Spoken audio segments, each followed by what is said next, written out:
बेरोजगारीमधून मला फार कमी वेळ मिळतो, पण जे काय थोडंसं वाचण्याची संधी मिळाली त्याच्यात इतिहासकारक असं म्हणतात की हे ओरिजिनल नाही आहे. त्याच्यामुळे मला वाटतं त्यातले जे तज्ज्ञ आहेत त्या तज्ज्ञांनी मार्गदर्शन करावं. मी काय त्याच्यातली तज्ज्ञ नाही, पण वर्तमानपत्रात तज्ज्ञांचं जे म्हणणं आहे त्याच्या मताप्रमाणे ओरिजिनल नाही असं म्हणतात. त्याच्यामुळे बघूया काय म्युझियम काय म्हणतं. अमरावतीच्या लोकसभेत यांनी म्हटलं होतं की 33% गेलेला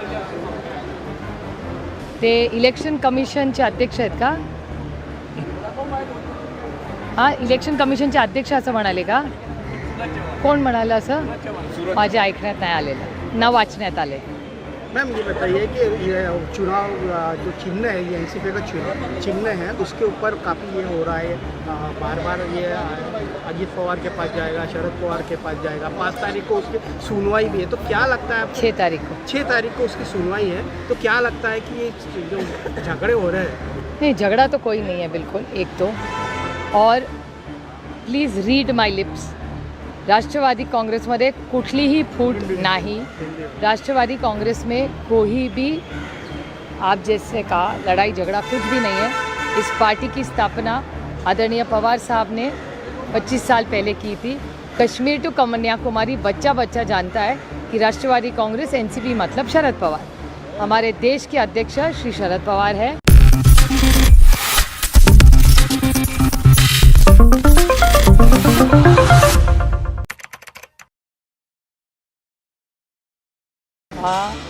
महाराष्ट्राच्या मायबाप जनतेचे प्रश्न सातत्याने समजून घेऊन मांडून त्याच्यासाठी लढण्याचा प्रयत्न करत असतो आणि त्या माध्यमातून संवाद लोकांशी आम्ही 365 दिवस साधत असतो आणि त्याच बऱ्याच दिवसात माझं या भागात येणं झालं नव्हतं.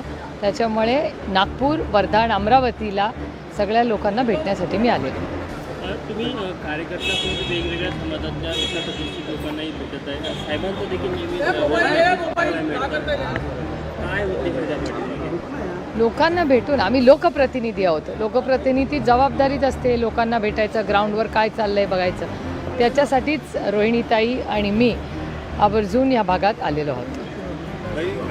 वाघ नखर आणली जात आहे, त्याच्यावरून कॉन्ट्रोवर्सी सुद्धा होताना दिसते आहे. तुम्ही कशा प्रकारे बघता? खरं तर तुम्हाला सांगू, महाराष्ट्रामध्ये आणि देशासमोर महागाई, बेरोजगारी एवढी मोठी आव्हानं आहेत. महागाई आणि बेरोजगारीमध्ये आजच मी ऐकलं की LPGचे भाव परत कमर्शियलचे वाढलेले आहेत. त्यामुळे एवढी मोठी आव्हानं आहेत आणि त्यातून नागपूरला आल्यानंतर नागपूरमध्ये जो पाऊस झाला, प्रचंड नुकसान इथे झालेलं आहे. तोही एक मोठं आव्हान आपल्या सगळ्यांच्या समोर आहे. महाराष्ट्रात दुष्काळाची परिस्थिती आहे.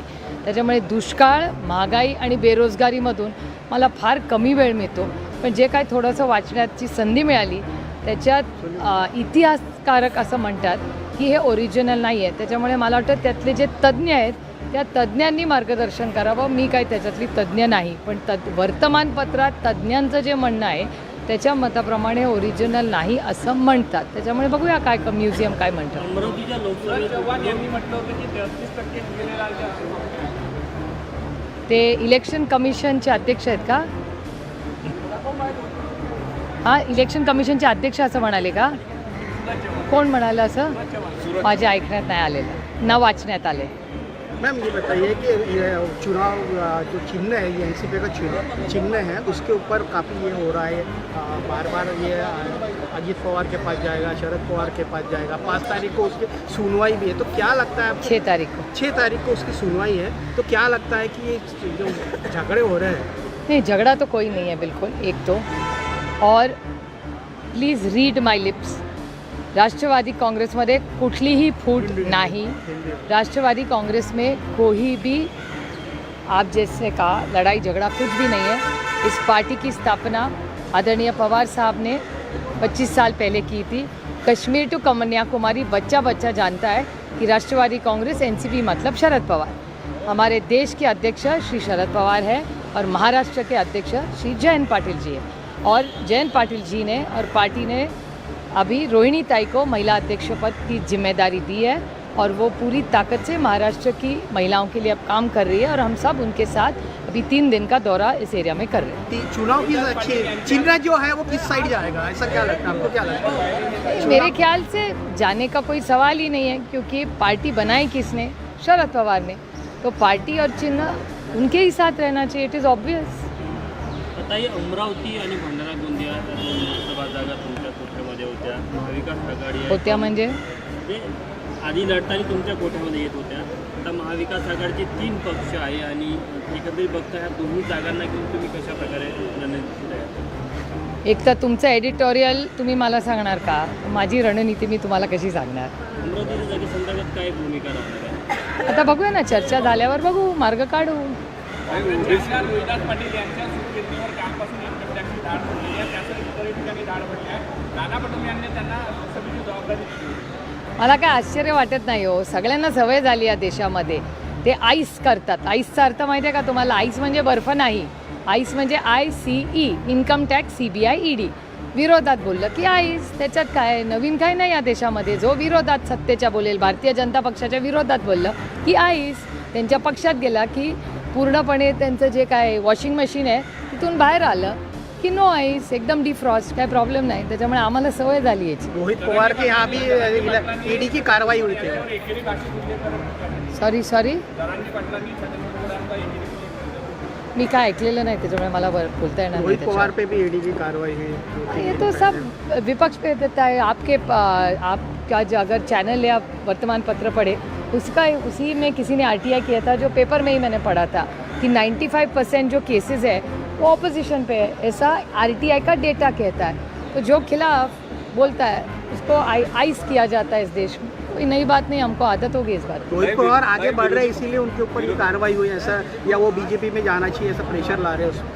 हो सकता है, देखिए आपके भी मन में ऐसा ही आया ना, हो सकता है. आजकल जमाना ऐसा ही हो गया. विजय वडेट्टीवार यांनी म्हटलं की मराठवाड्यामध्ये मराठ्यांना कुंडलींचे जे प्रमाणपत्र आहे ते पैसे देऊन देतात आहे. अंबादास दानवेंनी सुद्धा तशा प्रकारचं प्रमाणपत्र तुम्ही आकडा सांगितला 28 लाख. 28 लाख आकडा सांगितला. आता किती लाख वगैरे मला याची फारशी काही माहिती नाही, पण प्रशासन हे ट्रिपल इंजिन सरकार आहे, त्या ट्रिपल इंजिन सरकारने उत्तर दिलं पाहिजे ह्याचं. गौतमी पाटील यांच्या जो हे झाला होता जिल्हा परिषद शाळेमध्ये, त्यात गुन्हा दाखल झाला होता. तिथं सरकार म्हणाले होते की कारवाई झालेली नाही. मला याची काय माहिती नाही आहे. मला महागाई, बेरोजगारी आणि दुष्काळावर प्रश्न विचारा, माझा सगळा अभ्यास झालेला आहे त्याचा. एक सरकारी कर्मचारी जे आहेत ते त्यांचा OBCची टक्केवारी कमी आहे अशा प्रकारची एक आकडेवारी समोर येते आहे. 27% आरक्षण कोणी आणले ती? आणली कोणी? चर्चा नाही. चर्चा कसं मी सांगणार? मांडली त्या दिवशी बैठक. मी त्या बैठकीत नव्हते, त्याच्यामुळे मला नाही माहिती कोणी काय मांडली आहे. डेटा मला वाटतं सरकारकडे किंवा RTI करून तो मागवता येईल. आजकाल RTIचं पण उत्तर सरकार देत नाही, त्याच्यामुळे आता बघूया कशी माहिती काढायची. मुंडे उद्या नागपूर जिल्ह्याच्या पूरग्रस्त भागाची पाहणी करणार, अतिवृष्टी भागाची पाहणी करणार आहे. एकंदरीत महाराष्ट्रात बघितलं तर एक विपरीत परिस्थिती आहे. काही भागामध्ये दुष्काळ आहे, काही भागामध्ये अतिवृष्टी आहे. तर सरकार एकंदरीतच शेतकऱ्याच्या बांधावर पोहोचायला किंवा त्यांच्या समस्या ऐकून घ्यायला उशीर होत आहे का सरकार? नाही, सरकार असंवेदनशील आहे. परवाच्या दिवशी कांद्याची एवढी मोठी दिल्लीला मीटिंग झाली, कोण गेलं इथून? नाशिकमधल्या किती आमदार, खासदारांना, मंत्र्यांना बोलवलं होतं का? महाराष्ट्रातले किती मंत्री दिल्लीला गेले? एवढा मोठा कांद्याचा विषय असताना, एवढी अडचणीत कष्ट करणारा शेतकरी आले असताना, एक तर चुकीचं धोरण, 40% टॅक्स लावला आहे कांद्यासाठी. मी 4 महिन्यापूर्वी हे पियुष गोयलांना ट्विट करून विनंती केली होती की कांद्याचा प्रश्न खूप गंभीर होणार आहे, कृपा करून असे काहीतरी निर्णय घेऊ नका. तुम्ही माझा WhatsApp माझा ट्विटर अकाउंट चेक करू शकता. 4 महिने सातत्याने मी सांगते की जगामध्ये कांदा कमी आहे, महाराष्ट्रात कांदा कमी, देशात सरप्लस कांदा आहे, जगामध्ये कांदा कमी आहे. कृपा करा आणि परदेशात कांदा जाऊ द्या, शेतकऱ्याला 2 पैसे मिळतील. पण या केंद्र सरकारने हा निर्णयावर उलट 40% टॅक्स लावला. आणि टमाट्याला जेव्हा 2 पैसे शेतकऱ्याला मिळत होते तेव्हा नेपाळवरून यांनी टमाटा मागवला. त्याच्यामुळे सातत्याने सरकार विरोधी आणि या शेतकरी विरोधी आणि या सगळ्या शेतकऱ्यांचा कंबरडं मोडायचं पाप जर कोण करत असेल तर हे महाराष्ट्राचं आणि केंद्र सरकार करतं. त्यांना अजिबात वेळ नाही, कारण का ते आईस, पक्षफोड, घरफोड याच्यात इतके व्यस्त असतात की त्यांना प्रशासनासाठी वेळ नसतो. उद्यापासून भाजपच्या विरोधामध्ये मार्च निघणार आहे, मोदी गांधी आहे. माझं म्हणणं आहे की आज देशामध्ये इतका प्रचंड अन्याय होतो, त्याच्यामुळे कोणीतरी बोललं पाहिजे ना, कोणीतरी या देशात खरं बोललं पाहिजे. आता सगळेच जर जुमलाबाजी करायला लागले तर देश कसा होणार, देशाचा विकास कसा होणार? कोणीतरी खरं बोललं पाहिजे आणि ते उद्यापासून होत आहे, त्याचं मी मनापासून स्वागत करते. थँक्यू. थँक्यू.